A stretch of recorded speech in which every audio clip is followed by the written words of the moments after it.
tiene, como dijimos con el cáncer de esófago, tiene algunas similitudes como todo tipo de cáncer realmente, ¿verdad? Inicialmente, en etapas iniciales no tienen mucha manifestación clínica.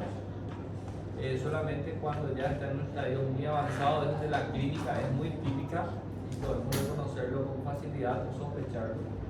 Entonces aquí también vale decir que es un verdadero desafío diagnóstico, ¿verdad? De manera oportuna para que el tratamiento tenga los mejores resultados. Tanto es así que los mejores resultados terapéuticos a nivel mundial se obtienen en los países de mayor incidencia, que son considerados endémicos de este tipo de neoplasia, ¿verdad? Son los países asiáticos y algunos países orientales también, que tienen que ver con el estilo de vida, los factores de riesgo ambiental, ¿verdad? Aquí no hay ninguna discusión en cuanto al tipo histológico. Recuerden que en la clase pasada habíamos definido bastante bien que hay dos tipos más comunes de cáncer del esófago, de los cuales uno es el más común todavía en nuestro medio. Aquí, sin embargo, no hay duda de que es el adenocarcinoma, el tipo histológico más común del cáncer gástrico. ¿Okay? El 85 a 90% cuando se trata de cáncer gástrico se trata del adenocarcinoma. Al final de la clase vamos a ver el segundo y el tercer tumor más común del estómago, que en ocasiones se suele preguntar también, pero siempre hay los tres más comunes. Ahora bien, lo que sí tenemos que definir desde este primer momento es que el adenocarcinoma tiene dos variedades histológicas o subtipos histológicos, ¿verdad? Que básicamente es descrita ya por la clasificación de Lauren, probablemente la clasificación más difundida y más preguntada de cáncer gástrico es la clasificación de Lauren. Estoy seguro que ustedes se recuerdan, la doctora Manuelita habrá insistido bastante en esa clasificación. Y es lo que más se pregunta de cáncer gástrico. Todo lo que se pregunta de cáncer gástrico está enfocado, vamos a decir, está en torno a esa clasificación. Entonces, si nos preguntamos, por ejemplo, ¿en qué población es más común el cáncer gástrico? Ya depende de la clasificación de Lauren directamente. Tenemos dos variedades histológicas. La más común de ellas es el adenocarcinoma de tipo intestinal, así se llama, ¿verdad? Los tipos celulares que tienen una característica de tipo intestinal, 70% corresponde a esta variedad. En esta variedad más común, la población más afectada se trata de varones que son, vamos a decir, más añosos, 50, 70 años de la edad media, donde aparecen. Siempre que ustedes se dan cuenta, se van a ir dando cuenta, cuando un tumor afecta a poblaciones de mayor edad, por ejemplo, cáncer de colon, estas poblaciones mayores de 60 años, toda patología que termina apareciendo, vamos a decir, hacia el final de la vida, es porque está relacionada con factores ambientales o factores de exposición a un cierto tiempo, ¿verdad? Ese paciente que tuvo un estilo de vida rico en comidas, en carne, escasa en fibra, toda una vida es el que tiene factores de riesgo de desarrollar el cáncer de colon futuramente. Lo mismo también vale para el cáncer gástrico. Pacientes varones entre 50 y 70 años que están predispuestos por factores ambientales, generalmente de índole alimentar, es el que va a desarrollar el cáncer adenocarcinoma gástrico del tipo intestinal. Pero existe otra población posible que se presenta paradójicamente en personas jóvenes, 30, 40 años, y eso también vale para muchas patologías. Siempre que una patología de índole neoplásica se manifiesta en etapas muy tempranas, vamos a pensar en algo más genético. ¿Okay? Por ejemplo, el cáncer de colon que aparece en etapas tempranas se trata de las formas de cáncer colónico hereditario, ¿verdad? Entonces eso es algo relativo, pero nos ayuda a razonar. En esta variedad, en esta población, donde es más común el sexo femenino, personas jóvenes, mujeres, es más común la variedad difusa. Y vamos a ver ahí que la variedad difusa, el adenocarcinoma difuso de Lauren, justamente habla de una génesis ahí genética, de una base genética como factor. No está tan relacionado a exposición con factores ambientales. En toda la clase vamos a ir haciendo esta diferenciación y al final vamos a hacer una una columna donde vamos a diferenciar el cáncer gástrico de tipo intestinal por un lado y el difuso por otro lado. En relación a la epidemiología, como ya dijimos, predomina en países orientales, asiáticos, ¿verdad?, que están relacionados con los hábitos alimentarios de estas regiones, ¿verdad? Alimentos enlatados, refumados, ahumados en español, ¿verdad?, que tienen alto contenido de nitrosaminas, y estos son componentes con conocido potencial cancerígeno. Similar a lo que ya dijimos en cáncer de esófago, algunos factores de riesgo para el desarrollo de cáncer gástrico. Generalmente son factores generales, ¿verdad? No hay nada específico o patognomónico. En realidad son factores de riesgo para desarrollar cualquier tipo de cáncer y está relacionado con una mayor producción de radicales libres. Es por eso que la población, vamos a decir, de un nivel socioeconómico más bajo, que tiende a tener un estilo de vida poco saludable, alimentación desequilibrada, con alto contenido en frituras, grasas, ¿verdad?, comidas rápidas, tiende a producir más radicales libres. Si vamos a ser estrictos, algo interesante que hace poco escuché, algo que nos debe hacer pensar como ser humanos realmente. Nuestro cuerpo, por nuestro estilo de vida latinoamericano sobre todo, vivimos de una cierta forma en un estado de inflamación continua. Nuestro cuerpo está, no sentimos, pero nuestro cuerpo sufre un estado, vamos a decir, de inflamación basal por todo nuestro estilo de vida. Entonces, radicales libres estamos produciendo diariamente, eso va a ir variando de persona en persona de acuerdo a su estilo de vida, ¿verdad? Personas que practican actividad física, que tratan de tener una alimentación saludable, van a contrarrestar estos radicales libres. Pero las poblaciones de nivel socioeconómico bajo realmente es muy alto este índice. Algo que se pregunta bastante también, una patología asociada al cáncer gástrico es la anemia perniciosa. Ustedes me van a recordar que la anemia perniciosa, seguramente en clínica médica ya vieron, ya estudiaron anemias. Déficit de, está relacionado con el factor intrínseco, pero específicamente, por definición, es el déficit de vitamina B12, ¿verdad?, que a su vez ocurre por un déficit del factor intrínseco. ¿Por qué el paciente tiene anemia perniciosa del déficit del factor intrínseco? ¿Quién produce el factor intrínseco? Células gástricas, las células parietales del estómago. Entonces, un paciente que tiene este nombre, guárdense, tiene gastritis crónica atrófica. El nombre ya nos dice todo, ¿verdad? Un proceso crónico donde ocurre una atrofia de las células y de las glándulas de la mucosa gástrica. Estos pacientes que tienen gastritis crónica atrófica terminan desarrollando anemia perniciosa por déficit del factor intrínseco, de la producción del factor intrínseco, y a su vez produce déficit de la absorción de vitamina B12. Recuerda que en adenocarcinoma de esófago habíamos dicho que el principal factor, vamos a decir, precursor es el esófago de Barrett. En relación al carcinoma epidermoide del esófago habíamos mencionado factores ambientales, sobre todo el tabaquismo.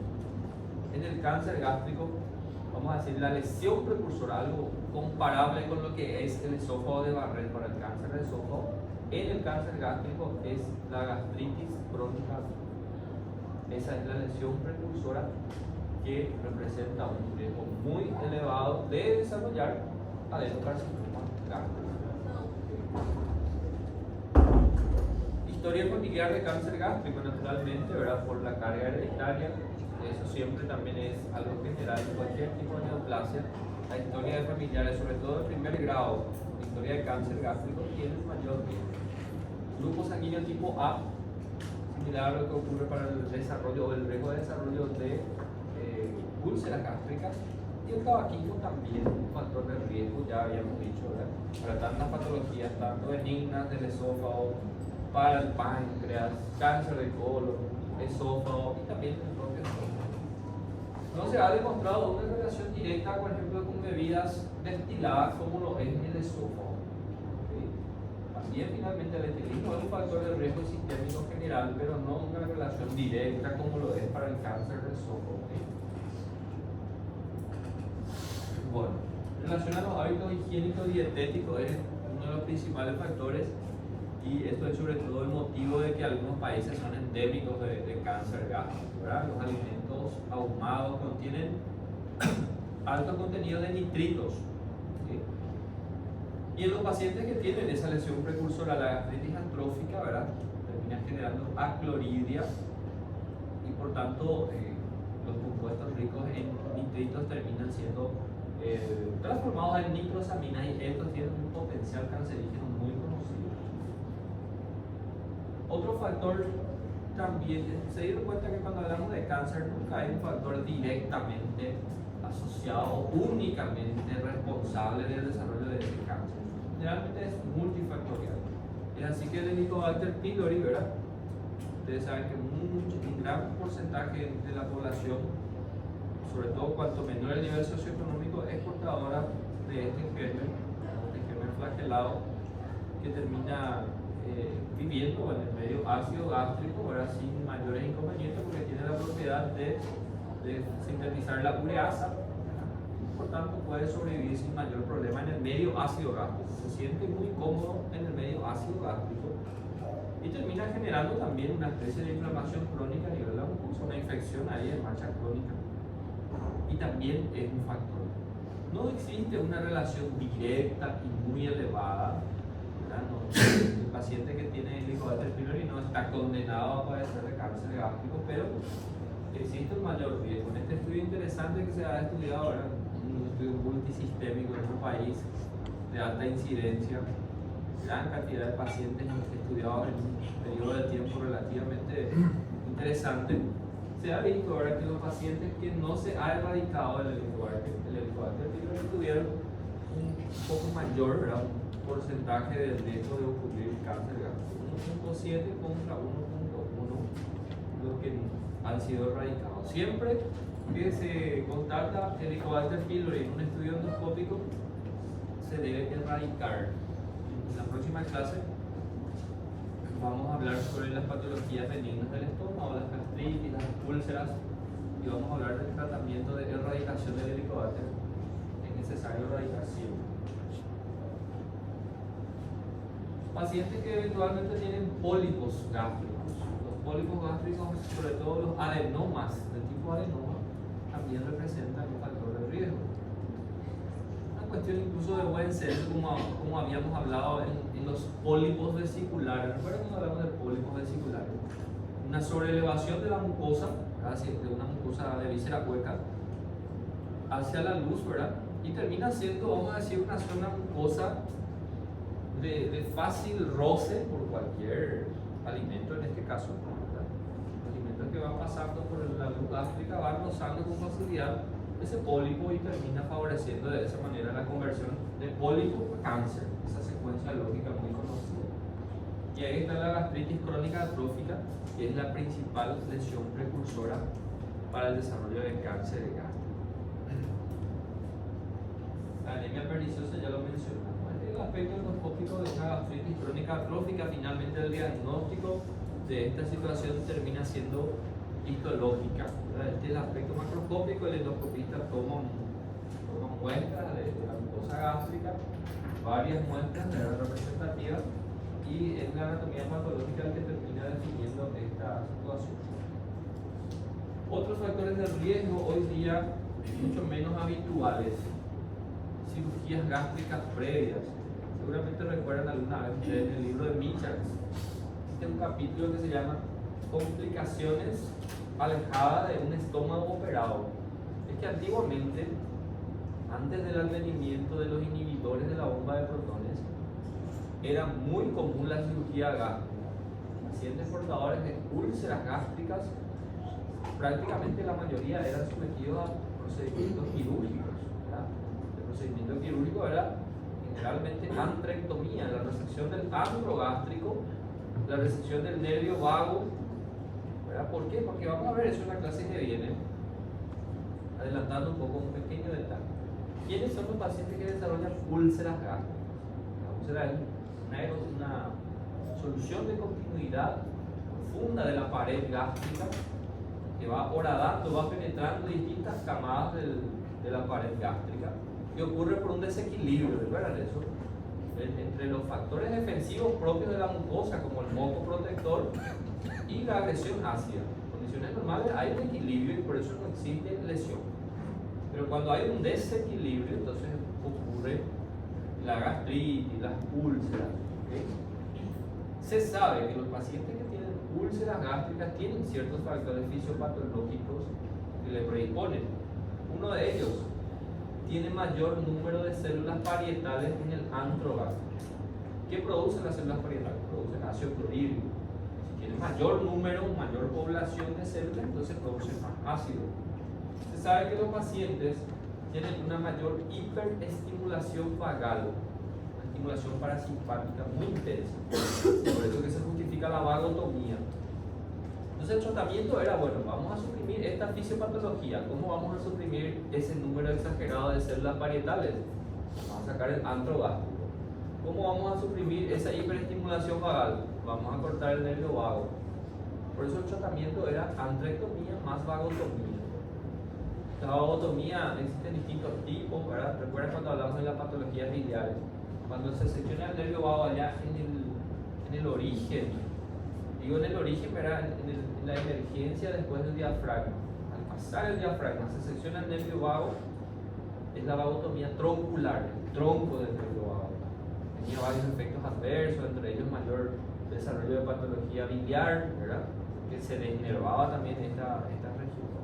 Después surgieron las vagotomías selectivas a nivel ahí del ángulo de His, y luego las vagotomías súper selectivas que específicamente se seccionaban las ramas que van direccionadas al antro solamente. Pero luego surgieron los inhibidores de la bomba de protones, los omeprazoles, y vinieron a neutralizar con mucha facilidad el ácido gástrico, y por tanto hoy día cirugía gástrica para úlceras es anecdótico, se sigue haciendo en ciertos casos. Estos días, no sé si vieron en el hospital, había una paciente con síndrome tipo pilórico, una paciente portadora de síndrome de Down, y ella tenía una estenosis ahí en la región pilórica por una úlcera cicatrizada. Una de las complicaciones de las úlceras puede perforarse, puede sangrar o puede estenosar. Lo que no puede es malignizarse. Recuerden de ese detalle, vamos a insistir eso en la próxima. Esta paciente, por ejemplo, en ese caso, ahí no hay inhibidores de protones que vuelvan a regredir esa estenosis. En ese caso, el tratamiento ideal para esa paciente era una antrectomía, una vagotomía. Entonces, pero hoy día, como les digo, es anecdótico, son casos muy seleccionados los que todavía requieren cirugía gástrica por estas patologías benignas. O en ocasiones, las complicaciones de las úlceras también todavía son necesarios realizar procedimientos quirúrgicos. Bueno, pero todavía se sigue preguntando bastante. Aquí está lo que sería el ejemplo de un tratamiento para gastrectomía o antrectomía.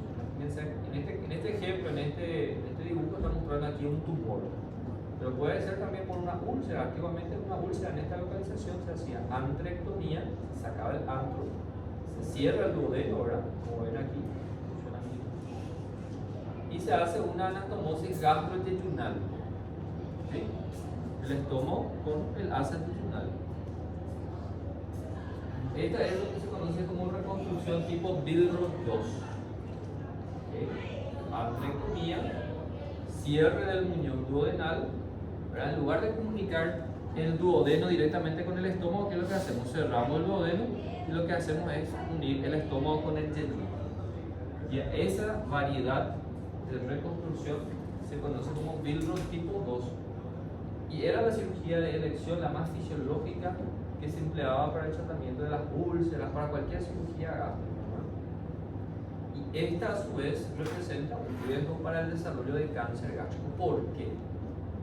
Es la más fisiológica por un lado, pero por un lado vamos a ver que el paciente va a ir alimentándose, el alimento va a pasar directamente hacia lo que se conoce como asa alimentaria, ¿verdad? El alimento va a ir pasando acá y la secreción biliar y pancreática continuará produciéndose y va a venir a encontrarse con la porción alimentaria, ¿verdad? Resulta muy fisiológico. El problema es que el jugo biliopancreático que dijimos en la enfermedad del reflujo, ¿verdad? El flujo biliopancreático es muy alcalino. Y ese jugo muy alcalino termina pasando aquí por la zona de anastomosis. Una zona de anastomosis, de cierto modo, también es una zona de injuria del tejido, ¿verdad? Es algo normal. Entonces, ese pasaje continuo ahí del jugo biliopancreático por la zona de anastomosis puede desencadenar un cáncer gástrico en el muñón que quedó, en el muñón gástrico o sobre la propia anastomosis. ¿Sí? Entonces, una de las complicaciones de aquel capítulo de complicaciones del estómago operado es cáncer del muñón gástrico remanente y la razón por el flujo biliopancreático que es alcalino. Entonces, después surgió algunas ideas ahí, ¿verdad? Algunos cirujanos lo que hicieron es comunicar aquí esta asa alimentar con este asa biliar. Comunicar aquí, entonces venía el jugo biliopancreático y en lugar de pasar por lo menos completamente por acá, terminaba pasando aquí. Esta comunicación se conoce como pie de Brown, ¿verdad? Es algo que se hace también para evitar ese riesgo. Pero es importante que sepan, si existe Billroth tipo 2, también existe una anastomosis o una reconstrucción tipo Billroth 1. Más adelante les voy a mostrar. Pero la Billroth 1 es antrectomía y en lugar de hacer una anastomosis gastroyeyunal, ahí sí directamente se hace una anastomosis duodenal, o sea, el gastroduodenal. Se conecta directamente ese muñón gástrico con el duodeno. Esa es la Billroth 1. La Billroth 2, en lugar de hacer eso, se cierra el muñón duodenal y se conecta con el asa yeyunal. ¿Sí?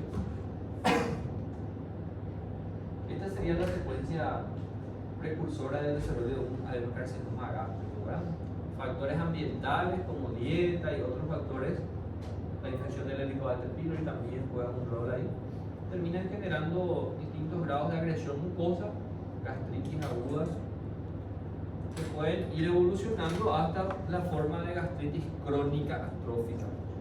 Proceso inflamatorio persistente porque las agresiones, los factores ambientales son persistentes y termina generando metaplasia, igual que ocurría en el esófago de Barrett. Aquí ocurre una metaplasia intestinal, o sea, las células gástricas adquieren características de células intestinales, tanto desde el punto de vista histológico como también glandular. La agresión continúa, la gastritis crónica continúa, acloridia y termina generando displasia y finalmente ocasiona el adenocarcinoma. Esa siempre es una secuencia lógica del desarrollo de la mayoría de los adenocarcinomas.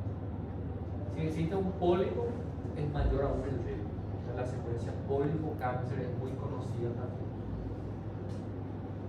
Y por otro lado, ¿verdad? Ya dejando un poco los factores ambientales, tenemos el factor genético por anormalidades genéticas, ¿verdad? Y también un cierto carácter hereditario del desarrollo de cáncer gástrico. Este factor sobre todo lo vemos en la forma difusa que afecta a mujeres jóvenes.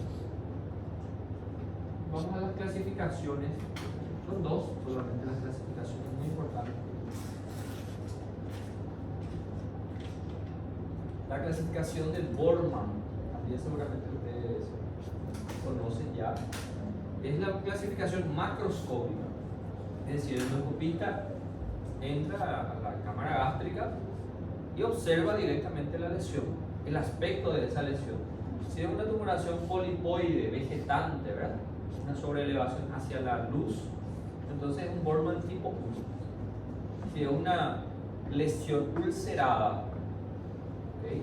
En ese momento el endoscopista no siempre va a saber si es un cáncer o si es una úlcera benigna, porque son entidades diferentes, ya aclaramos eso, ¿cierto? Por eso la obligación de tomar biopsias siempre. Lógicamente existen también algunas características que le van a guiar ya al endoscopista, ¿verdad? Los márgenes mucho más irregulares de un cáncer, tejido infiltrado alrededor, ¿verdad? La lesión úlcero infiltrante, ¿verdad? La diferencia es que en este caso es una lesión ulcerada, pero los bordes no son muy sobreelevados, es una lesión un poco más diseminada. Y el Borman tipo 4, que es, vamos a decir, la de peor pronóstico, es la limnitis plástica. Es una lesión difusa. ¿Qué significa eso? Toda la mucosa gástrica está tomada. Más adelante vamos a ver una imagen ahí bastante expresiva de lo que es la limpitis plástica. Una lesión infiltrativa de toda la extensión de la mucosa gástrica. Generalmente cuando se encuentra limpitis plástica, estamos en el contexto de un cáncer de tipo difuso, de la variedad difusa de la obra.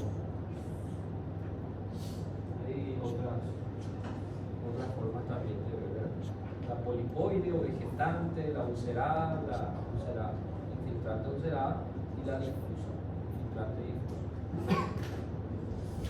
Y esta es la clasificación más importante, la clasificación histológica. La otra es una clasificación endoscópica, el aspecto endoscópico. Y de esto es lo que decimos que hablamos ya desde el inicio de la clase. La variedad intestinal, por suerte, es la forma más común, es la variedad más común.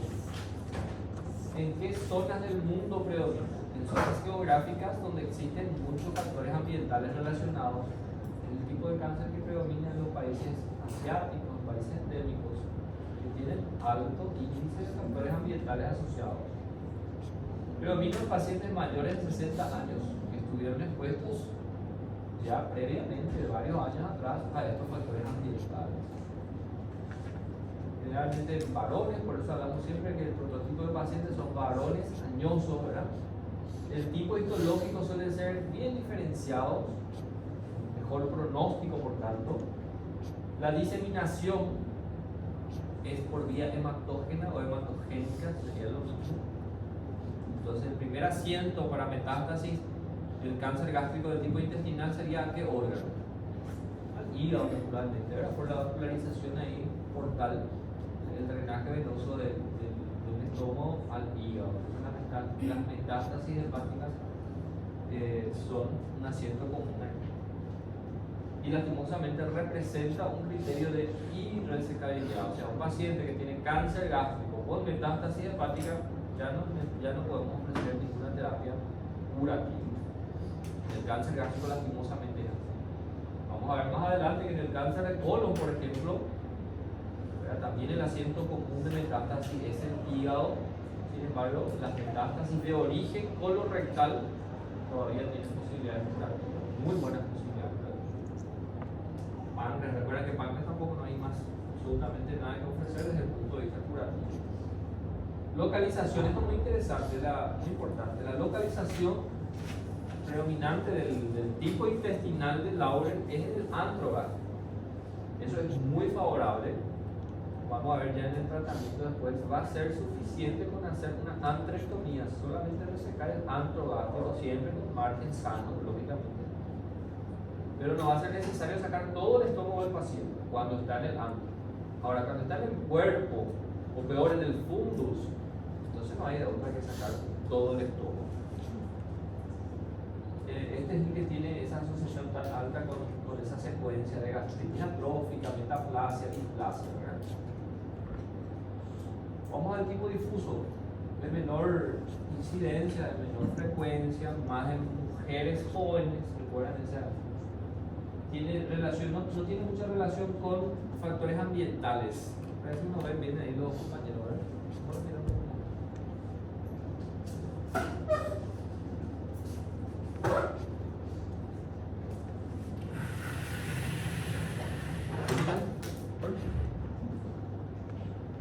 Entonces el tipo difuso, mujeres jóvenes que no tienen mucha relación, o sea, el paciente pudo tener una vida totalmente saludable, no era tabaquista, no tenía factores de riesgo ambientales, sin embargo tenía una predisposición genética de desarrollar cáncer gástrico de tipo difuso.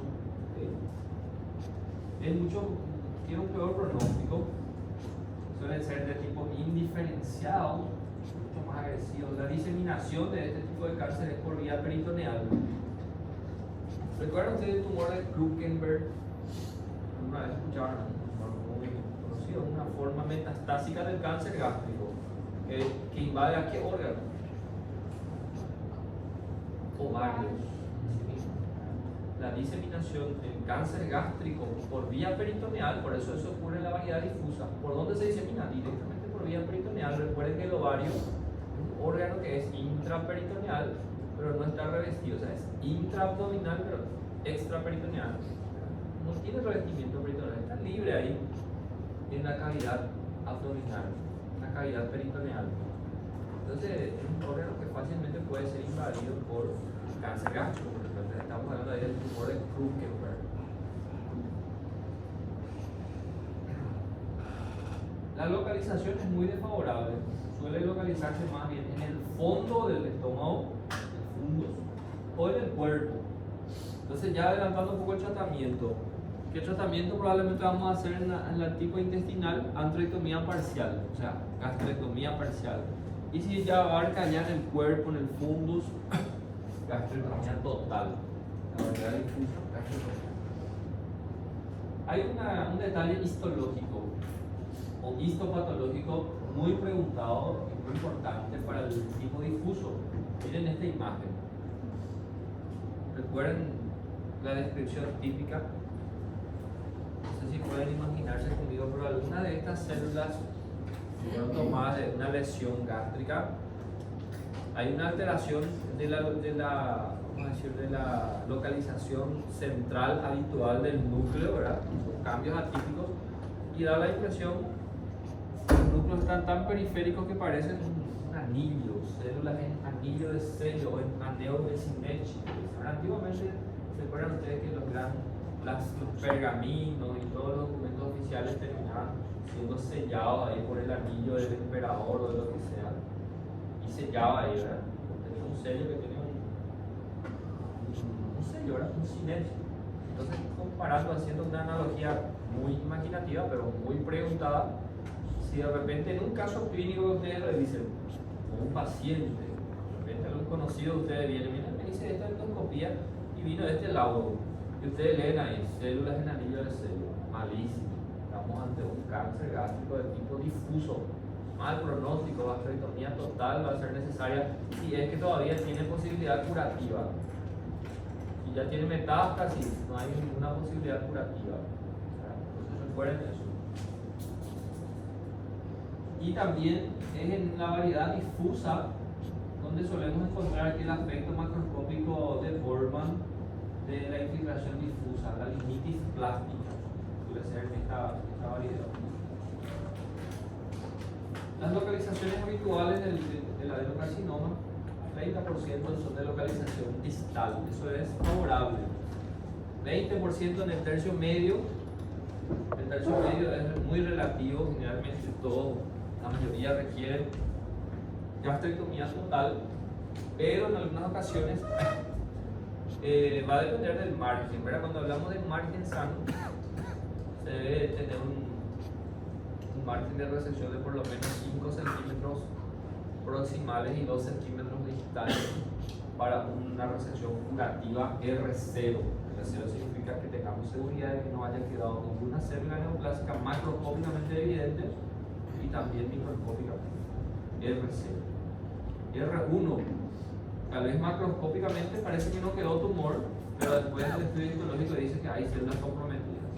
Y R2, hay situaciones que donde ni siquiera macroscópicamente podremos resecar el tumor. Lo ideal siempre es una resección R0. Son proximales también en un porcentaje considerable, 27% y 13% la forma de la limnitis plástica. Las vías de diseminación pueden ser directas, puede ser por una extensión directa o adyacente, por vía linfática. Existen algunos ganglios centinelas que son invadidos en el cáncer gástrico. Tenemos ahí los ganglios regionales perigástricos que vamos a aprender ahí para la estratificación. El linfonodo de Virchow, ¿recuerdan dónde queda el linfonodo de Virchow?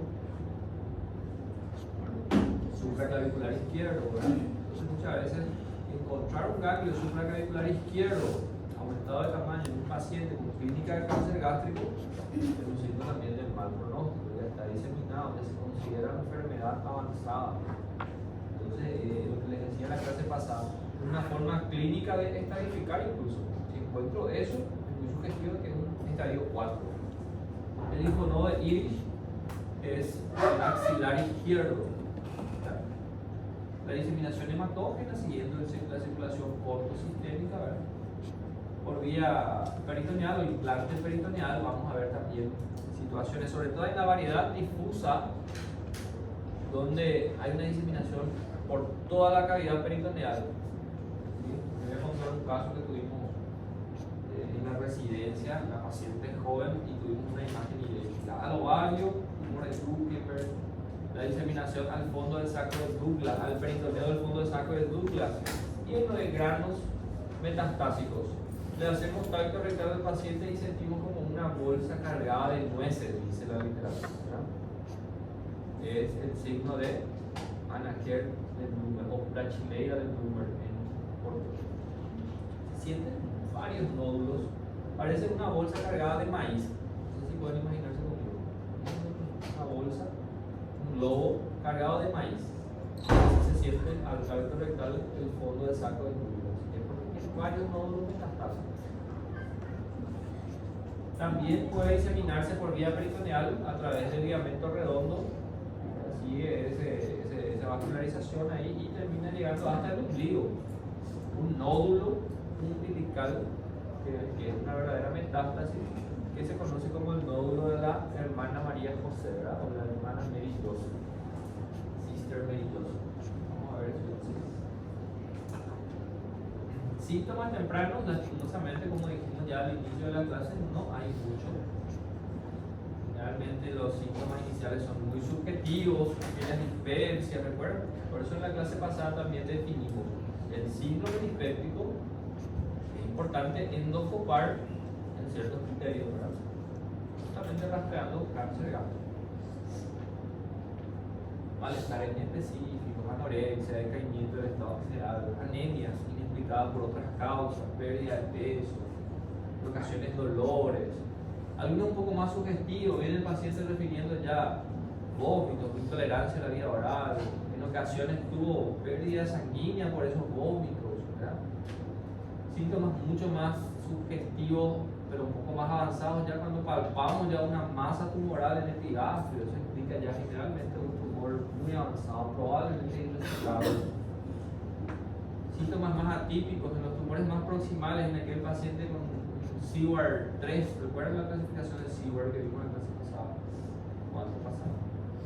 Ese paciente con Seward 3 puede tener disfagia, por ejemplo. Están las evidencias clínicas de enfermedad diseminada o avanzada, representada por la invasión de estructuras distantes, el nódulo de Irish, el nódulo axilar izquierdo, el nódulo de Virchow, el supracelular izquierdo, la invasión a nivel umbilical, un nódulo umbilical metastásico, el nódulo de la hermana Mary Joseph, ¿verdad? En honor a esta señora, ¿verdad? Que ¿cómo se llama en portugués? Freira, pues. Freira, ¿verdad? Creo que era de origen italiana. Acompañaba a un médico siempre, acompañaba a un médico muy reconocido de la época. Y dice que era una señora muy pequeñita, chiquitita, y su mano era bien chiquitito. Y ella fue la que percibió, o por lo menos alertó a este médico, ¿verdad?, de que todos los pacientes que encontraban este nódulo realmente se asociaban con el cáncer gástrico. Por eso este médico fue, vamos a decir, que en honor a esta Freira terminó dando el nombre de la hermana Mary Joseph. Signo de Lesser-Taylor, más bien reconocido como un signo paraneoplásico. Pacientes que tienen esta condición, múltiples queratosis seborreicas en la región del dorso, en la región facial, de reciente aparición o de progresión. Pacientes que estos son lesiones elementales. Muchos pacientes, también muchos de nosotros tienen algunas lesiones de queratosis, pero cuando es extremadamente marcado así, o cuando hay una sobreaparición en pacientes que ya tenían, ¿verdad?, eso debe hacernos llamar la atención y rastrear el cáncer gástrico. El síndrome de Trousseau se trata de una tromboflebitis migratoria, la acanthosis nigricans, que se relaciona también a otras patologías metabólicas como la intolerancia a la glucosa nuevamente acá la queratosis seborreica en el pasado. Son lesiones paraneoplásicas. No significa que hay enfermedad avanzada. Son lesiones paraneoplásicas que nos alertan a rastrear cáncer de garganta. Eso es lo que en el caso de los anteriores son evidencias de enfermedad diseminada. En estos casos son evidencias que la enfermedad ya está en etapa avanzada. Paraneoplásicos son estigmas de que pudo haber un cáncer en etapa inicial. Son, vamos a decir, evidencias que nos hacen rastrear las patologías neoplásicas en etapa todavía temprana. Serían signos de alerta, vamos a decir, para buscar. Las personas que tienen estos signos paraneoplásicos tienen mayor riesgo de desarrollar determinado cáncer, como la tilosis en el esófago. El paciente que tiene tilosis es un signo paraneoplásico que 95% de chances tendrá de desarrollar cáncer esofágico a partir de los 60 años en adelante, y por tanto hay que rastrearlo. Y el diagnóstico laboratorial no existe ningún estudio laboratorial mágico que nos dé el diagnóstico, ¿verdad?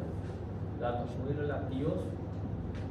La anemia suele ser una evidencia, vamos a decir, temprana, pero muy subjetiva. En etapas avanzadas, cuando ya hay diseminación hepática, puede haber también afectación de la función hepática, ictericia, alteración de la coagulación. La endoscopía con toma de biopsia, muy similar a lo que hablamos en cáncer de esófago, es el método gold estándar para el diagnóstico. No se olviden nunca de solicitar la biopsia. El examen, si escriben solamente endoscopía, no estará completo y correcto. Endoscopía con toma de biopsia. Por lo mínimo se recomienda ahí tomar varias muestras, ¿verdad?, del tejido para que sea representativo, confiable. Nos va a dar datos en relación a la clasificación de Borman, la clasificación endoscópica, ¿verdad? Nos va a dar el tipo histológico del cáncer gástrico, no sé si se trata realmente de adenocarcinoma o si se trata, por ejemplo, de un linfoma gástrico. Eso es muy importante. Vamos a ver ya enseguida, vamos a hablar del linfoma. Y el tratamiento del linfoma es absolutamente diferente, de mejor pronóstico, que ni siquiera requiere cirugía al paciente, un linfoma gástrico. Imagínense la importancia de la biopsia. La endoscopía, creo que todos tienen una buena noción de cómo se realiza, tal vez muchos ya se hicieron incluso, ¿verdad? Importante mencionar que la endoscopía no es un procedimiento puramente diagnóstico. Hoy día la endoscopía tiene varias alternativas terapéuticas. No se trata solamente de una fuente luminosa con una fibra óptica. Tiene varios canales de trabajo a través del cual se puede instrumentalizar y hacer procedimientos verdaderamente quirúrgicos. Ahí vemos algunas imágenes sospechosas, ¿verdad? Una lesión pulserada con bordes ahí infiltrantes. No puedo definir ahí macroscópicamente si esto es una úlcera benigna o una úlcera maligna. Entonces, toma de biopsia. Una lesión mucho más fea, mucho más infiltrativa, difusa. Y esta es la linitis plástica. Pueden ver que toda la superficie gástrica extensa está infiltrada por una lesión. Entonces, esto es lo que conocemos el Borman 4, la linitis plástica, muy sugestivo de un cáncer gástrico de tipo difuso, que será objetivado por la histología. Mal pronóstico. Bueno, una vez hecho el diagnóstico por la endoscopía, entonces pasamos al siguiente paso. ¿Cuál era el siguiente paso después de tener el diagnóstico? Estadificar. A veces por los datos clínicos mismos ya vamos a tener noción de que se trata de una enfermedad avanzada. Pero hablando de medios de imágenes, volvemos a lo mismo que dijimos en la clase pasada. Aquella simple radiografía de tórax, aquella ecografía tan barata y sencilla de hacer, ya nos puede dar evidencia de enfermedad avanzada, también metástasis pulmonares, imágenes sueltas de globos, metástasis hepáticas. Pero por excelencia los estudios para estadificar son la tomografía de abdomen, de tórax, abdomen y pelvis, con contraste siempre, doble contraste, ¿verdad? O la resonancia, de sensibilidades muy similares, pequeñas ventajas a veces para la resonancia, pero termina empatándose muchas veces por la disponibilidad y el costo. La misma forma de estratificar TNM, ¿verdad? Para valorar el N y el M son bastante útiles. La tomografía, la limitación de la tomografía y la resonancia es valorar el T. No nos puede dar información precisa hasta qué capa del estómago está invadiendo ya ese tumor gástrico, pero sí nos va a dar noción del tamaño tumoral, invasión de ganglios regionales, metástasis, ¿verdad? Para valorar el T, vamos a saber exactamente en qué capa del estómago está invadiendo el tumor, ultrasonografía endoscópica o ecoendoscopía. Es decir, el estándar para valorar la profundidad de la penetración parietal. Videolaparoscopía hoy día también termina siendo, como ya dije una vez, es como matar dos pájaros de una sola vez. Algo similar a lo que hicimos con la prueba terapéutica con los inhibidores del reflujo. Aquí es un paciente con cáncer gástrico diagnosticado por endoscopía. Tomografía nos habla de, o sea, no encontramos invasión ganglionar, tampoco hay metástasis a distancia, y hasta ese momento todo lleva a pensar que es un paciente que es resecable, es decir, que tengo que someter a una cirugía. ¿Y cuál es la vía de abordaje preferencial actualmente? Cirugía videolaparoscópica y robótica incluso, ¿verdad? Ya imagínense entonces el paciente en el centro quirúrgico, ya en el quirófano. Yo estoy preparado para hacer una gastrectomía parcial o total, de acuerdo a las características anatómicas del paciente. Lo primero que hacemos, tal vez ya entraba en cirugía laparoscópica, lo primero que hacemos es introducir la óptica, la cámara, en la incisión umbilical. Se insufla, ¿verdad? Se queda el abdomen distendido y se introduce la óptica. Hasta ese momento todavía es una forma diagnóstica. Es, vamos a decir, en el último minuto antes de terminar por hacer la técnica quirúrgica con los demás instrumentales, todavía tengo una forma de definir un último detalle de diagnóstico o de estadificación. Y eso justamente ocurre en las carcinomatosis peritoneales. Los nódulos, los pequeños nódulos de metástasis en el peritoneo, muchas veces no son reconocidos por la tomografía. La resonancia tal vez tenga mejores propiedades para eso, pero no siempre también vamos a reconocer. Y a veces entramos con la óptica y vemos lleno de, parecen granos de arroz por todo el peritoneo. En ese momento terminó cualquier intento de cirugía operativa. Y entonces la videolaparoscopía en ese momento se convierte en diagnóstica solamente, en la imagen. Estos hallazgos de siembra de carcinomatosis en todo el peritoneo, en las vísceras, en la pared. Ese paciente es una enfermedad avanzada también. Entonces, por eso es que lo hablamos también como un método de diagnóstico. Si no encontramos esto, entonces se termina con el procedimiento quirúrgico. Y un poco el peritoneo parietal ahí, lleno de metástasis. Esto es característico de las formas difusas que tienen diseminación intraperitoneal. Me recuerda una señora joven de 36 años de la residencia que estaba en lista para colecistectomía. ¿Por qué? Porque tenía litiasis vesicular. Seguramente los síntomas que tenía ya eran por patología, ¿verdad? Pero es algo que suele ocurrir, ¿verdad? Paciente joven, litiasis vesicular, se atribuyó los síntomas a la litiasis vesicular. Entramos para la cirugía de litiasis vesicular y esta fue la llave, carcinomatosis peritoneal. Ahí esa citis que ven ahí es ya una citis tumoral. Lógicamente terminó el procedimiento, se concluyó ahí el procedimiento, la paciente fue sometida después a endoscopía, limnitis plástica, un cáncer gástrico difuso, mujer joven, tenía todas las clínicas de un libro. El TNM, muy similar al cáncer de esófago. T1A, mucosa, lámina propia de la mucosa. T1B, submucosa. T2, muscular de la mucosa. T3, subserosa. T4, se divide en una T4A, llega hasta la serosa, pero no invade estructuras adyacentes. Y T4B invade ya estructuras adyacentes. N, ustedes recordarán por anatomía los grupos ganglionarios del estómago. Existen 16 grupos ganglionarios perigástricos, ¿verdad? Entonces se hace una división en estaciones. La primera estación, 1 o 2 ganglios afectados, N2, 3 a 6 ganglios, N3, 7 a 15 y N3B más de 16 ganglios. Vamos a ver la imagen. Aquí algunos datos interesantes no van a tener idea. Cómo la sobrevida va disminuyendo paulatinamente con relación a la invasión del tumor. Vamos a suponer que un tumor solo compromete la mucosa y submucosa, es decir, estamos ante un T1, ¿verdad? T1A, T1B. No hay ganglios afectados, N0, no hay metástasis, M0. Sería, vamos a decir, el sueño de cualquier médico y más aún de cualquier paciente ser detectado con una patología neoplástica en esta etapa. Es la etapa más inicial, ¿verdad? T1A, T1B, sin ganglios.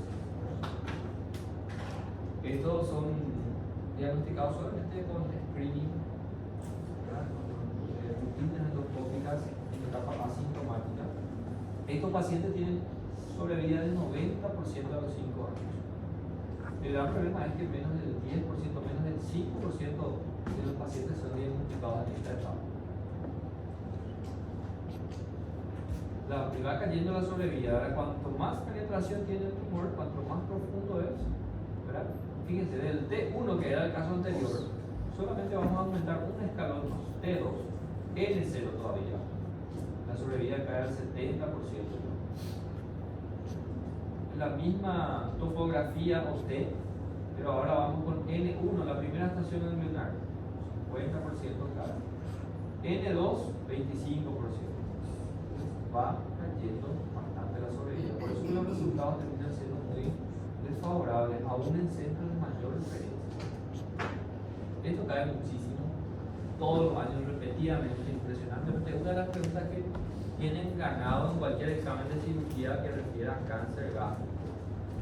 Cáncer gástrico temprano, cáncer gástrico precoz. Es lo ideal llegar a esta etapa del diagnóstico, cuando el cáncer gástrico está limitado a la mucosa o submucosa, independientemente de la invasión ganglionar, con o sin ganglios infiltrados. Esa es la denominación del cáncer gástrico precoz.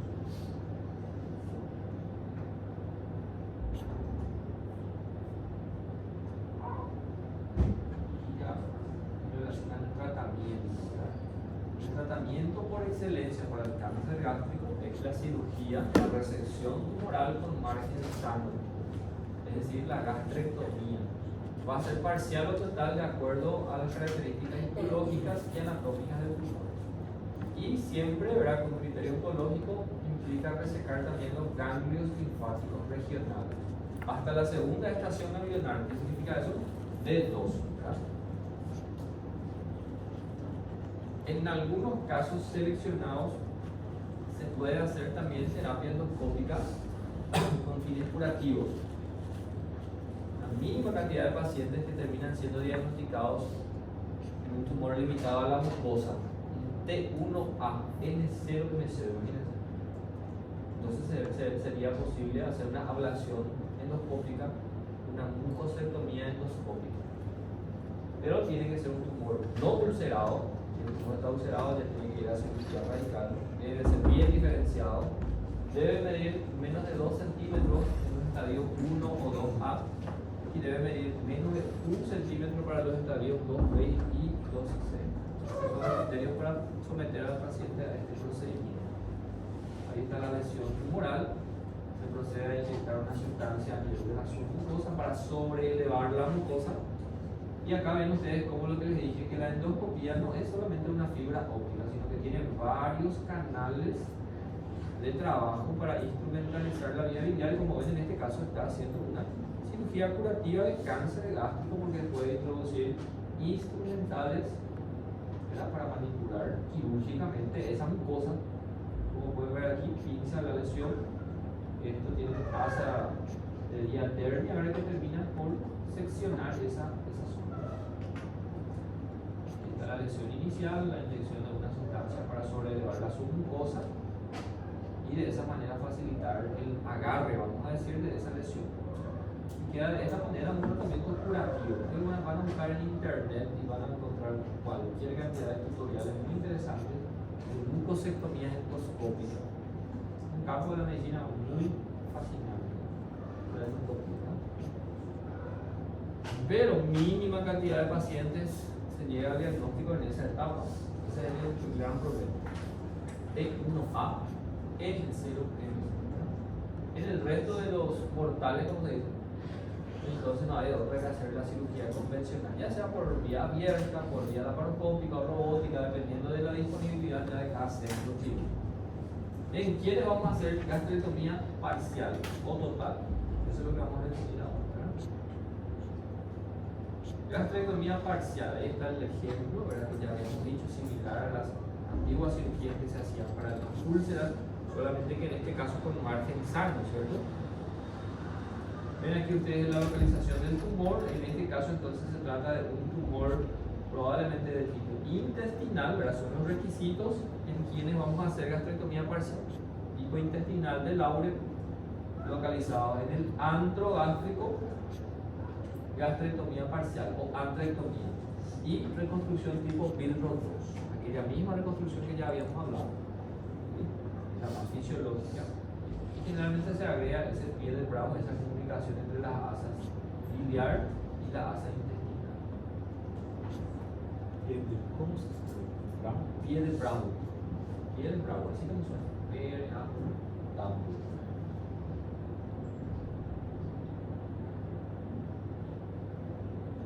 Son más bien para tumores de tipo intestinal de localización distal. ¿Okay? Y por otro lado, la gastrectomía total. Y por tanto, la reconstrucción esófago-yeyunal en Eder Rose será para los tumores de tipo difuso, de localización proximal, yuxtacardiales, es decir, cercanas al cardias, o a nivel del cuerpo, en las cuales no se lograría un margen sano adecuado, o que sea del tipo difuso del áureo. En todas estas situaciones, entonces la única opción es sacar todo el estómago, gastrectomía total, más reconstrucción. ¿Qué es lo que queda? Queda el esófago allá, ¿verdad? Y el duodeno queda aquí, vamos a ver la imagen, todo el estómago, tumor muy alto, cerca del cardias, no podríamos lograr margen sano, entonces gastrectomía total. Queda el esófago aquí, ¿verdad? Un cable suelto, como siempre decimos, ¿no? El duodeno tenemos que cerrar, es una porción fija, o podemos manipular. Y entonces lo que hacemos es resecar aquí aproximadamente a 40 centímetros del asa fija. La asa fija sería donde se inserta el ángulo del 6, ¿verdad? Y a partir de ahí se cuenta unos 30-40 centímetros donde vamos a cortar. ¿Sí? Fíjense las letritas para poder entender. Esta letra C, ¿verdad? Que es yeyuno, vamos a levantar, vamos a ascender y vamos a unir con el esófago. La letra B vamos a unir en la porción un poco más distal, esta porción. Entonces queda configurado, no sé si pueden imaginarse conmigo, una letra Y, una letra Y. Por eso se llama en Eder Rose. Y es la más fisiológica siempre, ¿por qué? Porque esta porción del yeyuno, en este caso, va a representar lo que se conoce como asa alimentar. O sea, el paciente va a comer y esto va a actuar de cierta manera como lo que representaría el estómago, ¿verdad? Asa alimentar. Y por otro lado, la secreción biliopancreática, que queda en el duodeno y en esta porción del yeyuno, representa lo que se llama la porción o asa biliar de nuestra hidrogel. Esta es la rama de la I, que es el asa alimentar. Esta es la rama de la I, que es el asa biliar. Y finalmente se encuentran, ¿verdad? Y terminan nuevamente siguiendo el tránsito intestinal. En ocasiones hay una variante, aquí en la anastomosis esófago-yeyunal podemos hacerlo en J, ¿verdad? Un pouch, que sería como un reservorio gástrico, un pequeño reservorio ahí que actúa también como un reservorio gástrico, ¿verdad? Que le da mucho mayor capacidad de volumen de alimentación al paciente. Pero es lo mismo, la anastomosis esófago-yeyunal, en este caso con reservorio o sin reservorio. Siempre la gastrectomía, ya sea parcial o total, tiene que asociarse con linfadenectomía, resecar los ganglios linfáticos regionales. De otra manera, no resulta terapéutica también, ¿verdad? Lo ideal, según la mayoría de las corrientes quirúrgicas, es hacer esta disección hasta el segundo nivel ganglionar. Por eso decimos linfadenectomía D2, ¿okay? O N2.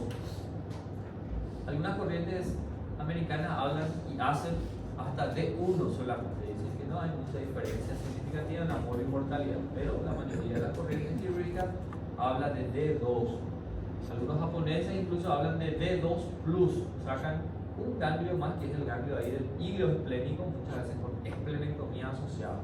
Pero lo que se pregunta y lo que tienen que saber, D2, ¿ok?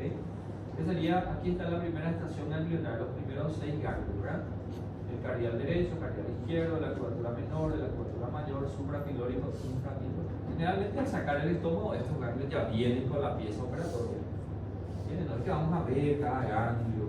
Estos están ahí escondidos, entre comillas, en el tejido adiposo ahí del epífilo. Luego tenemos la segunda estación ganglionar, de la arteria. Esta sí requiere una disección más minuciosa del tejido, del tejido adiposo que envuelve a estas estructuras vasculares. Arteria gástrica izquierda, el ganglio número 8 de la arteria hepática común, del tronco celíaco, del hilo esplénico. Hasta el 10 sería la estación 2. Justamente el ganglio número 11 sería la denominación de aquella linfadenectomía D2+ o D2+. ¿Sí? No hay muchos detalles técnicos, pero quiero que sepan que es linfadenectomía D2. Hablaban de su residencia en cirugía y su especialización en gastroenterología y operen cáncer gástrico, ahí van a quebrarse un poco más la cabeza con eso. ¿Sí? Pero es una disección muy minuciosa y los mejores resultados se tienen en los países asiáticos, son los que mejor resultado tienen con estas disecciones anatómicas, y con cirugía robótica mejora muchísimo. Ahora, enfermedad metastásica, hay metástasis ya, metástasis hepática, metástasis en algún lugar, entonces ya no hay posibilidad curativa, ya no vamos a hacer gastrectomía con fines curativos, linfadenectomía. Pero hay un tema interesante que muchas veces se suele explorar en las preguntas. En el cáncer gástrico, aún en etapa terminal o en etapa metastásica, muchas veces los procedimientos quirúrgicos son la mejor opción paliativa. Por ejemplo, gastrectomía parcial paliativa. Vamos a sacar también, vamos a hacer una gastrectomía por un tumor grande que está obstruyendo la alimentación del paciente. Vamos a hacer gastrectomía. Vamos a hacer gastroyeyuno anastomosis como reconstrucción, no con fines curativos, sino con fines paliativos. En principio que sacar esa masa tumoral también mejora teóricamente la calidad de vida del paciente en su etapa paliativa. Entonces, esta es una forma paliativa, no es necesario hacer vaciamiento ganglionar en esta etapa. O simplemente, sin hacer gastrectomía, voy a hacer una comunicación gastroyeyunal. O voy a hacer terapias endoscópicas con fines paliativos, como por ejemplo cuando es un tumor que está sangrando, cuando voy a hacer una endoscopia, voy a cauterizar la zona del sangrado. Nada de eso termina siendo curativo, ¿no? Solamente paliativo. También ciclos de quimioterapias paliativas con diferentes dosis, generalmente mucho más mayores dosis, reduciendo la masa tumoral por quimioterapia también mejora teóricamente la calidad de vida de ese paciente y le da un poco más de sobrevida de lo que le queda de vida. Los objetivos de la terapia paliativa: mejorar la respuesta.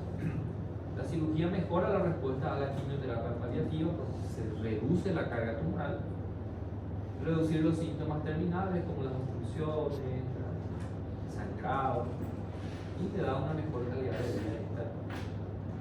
En una pequeña pausa para hablar de los otros dos tumores que podemos seguir. ¿Ya? ¿O ya están cansados? Sí. Me di cuenta.